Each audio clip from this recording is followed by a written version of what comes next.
I would like to finish up our rundown with a look at the showdown in the Supreme Court this week over whether the president can fire independent agency officials at will. The case involves the firing of the long-serving Federal Trade Commission Commissioner Rebecca Kelly Slaughter.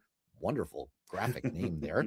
And it looks, from the signaling, from the live comments from the justices, that this is likely to happen, although they do seem to have some concerns about giving untrammeled authority to any president, especially this president, to fire leaders of, say, the Federal Reserve. Matt, what was your reaction to this?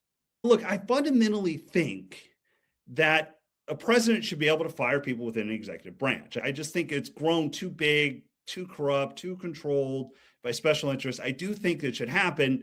I think I, like probably you, are a little more concerned when that person is Donald Trump than maybe a traditional Republican. We need to have qualified people. And I think the problem we're seeing right now is the people, and you've talked about this extensively, is people that are put into this administration can't do the job at all, let alone in an effective way. And so when we give this power back to the president, which I think it should be, it makes us a little bit weaker right now.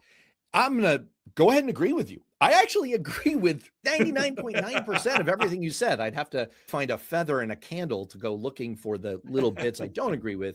I do think that as a matter of principle, it is fair to allow presidents to choose the people who are going to be implementing the policies, which should be the laws passed by Congress within the agencies.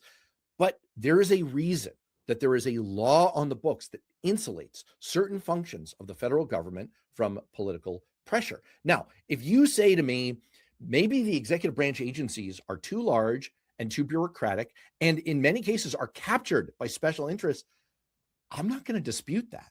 I'm going to agree with that. I think where we also both agree, though, is that Donald Trump isn't fixing to fix that. He is not trying to make that any better.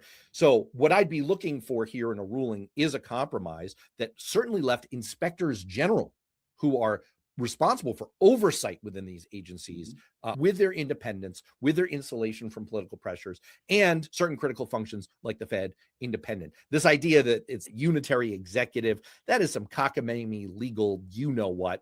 I think this sets up a trap because, as you said, if the Supreme Court rules this way and Donald Trump puts his hacks in place, it's going to just mess up his own administration even more. So I don't know. That's a problem Republicans are facing, is we're spending too much time. So we're saying, oh, let Trump do this, let Trump do this. It sets dangerous precedents for the future.